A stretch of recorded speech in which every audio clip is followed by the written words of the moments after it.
Super over হেরে global super league শুরু করল রংপুর। তবে এখনও সুযোগ রয়েছে ফাইনালে যাওয়ার। দেখুন সর্বশেষ পয়েন্ট টেবিল। সুপার ওভারে খুশদিল শাহর এক ছক্কায় মোট 12 রান তুলেছিল রংপুর রাইডার্স। এই রান ডিফেন্ড করতে বিদেশি জ্যাক চ্যাপেলের উপর আস্থা রেখেছে নুরুল হাসান সোহান, কিন্তু অধিনায়করা আস্থার প্রতিদান দিতে পারেনি এই পেসার। প্রথম বলে ছক্কা হজম করেন চ্যাপেল।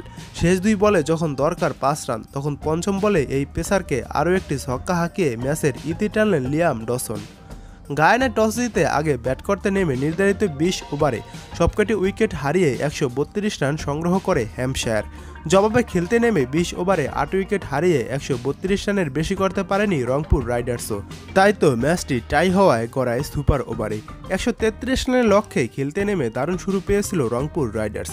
দুই ওপেনার সৌম্য সরকার ও স্টেফেন টেইলর উদ্বোধনী জুটিতে যোগ করেন 46 রান, কিন্তু তারপরও ম্যাচটি তারা টাই করে। তবে সুযোগ রয়েছে এখনও রংপুর রাইডার্সের ফাইনালে যাওয়ার, কারণ গ্লোবাল সুপার লিগের 5টি দল থেকে 2টি দল সরাসরি ফাইনালে যাবে। মানে টপ 1 নম্বরে যারা থাকবে তারা এবং 2 নম্বরে যারা থাকবে তারা পয়েন্ট তালিকায় এই দুই দলই ফাইনাল খেলবে এবং বাকি 3টি দল বাদ পড়বে। এক নজর দেখুন গ্লোবাল সুপার লিগের সর্বশেষ পয়েন্ট টেবিল। 1 নম্বরে রয়েছে গায়ানা অ্যামাজন ওয়ারিয়র্স। তারা একটি ম্যাচ খেলে একটি ম্যাচই জয় পেয়েছে, তাদের পয়েন্ট 2 এবং তাদের প্লাস রান রেট রয়েছে 0.984। 2 নম্বরে রয়েছে হ্যাম্পশায়ার। তারা একটি ম্যাচ খেলেছে এবং একটি ম্যাচই জয় পেয়েছে, তাদের পয়েন্ট 2, তাদের কোনো প্লাস এবং মাইনাস পয়েন্ট নেই।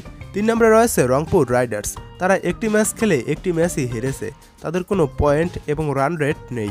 4 নম্বরে রয়েছে ভিক্টোরিয়া। তারা কোনো ম্যাচই খেলেনি এবং 5 নম্বরে রয়েছে লাহোর কালান্দার্স।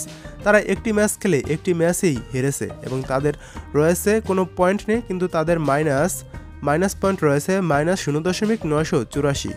রংপুর রাইডার্সের এখনও বাকি রয়েছে 3টি ম্যাচ এবং এই 3টি ম্যাচ থেকে 2টি ম্যাচ বা 3টি ম্যাচই তাদের জয় পেতে হবে, তাহলে তারা ফাইনাল খেলতে পারবে।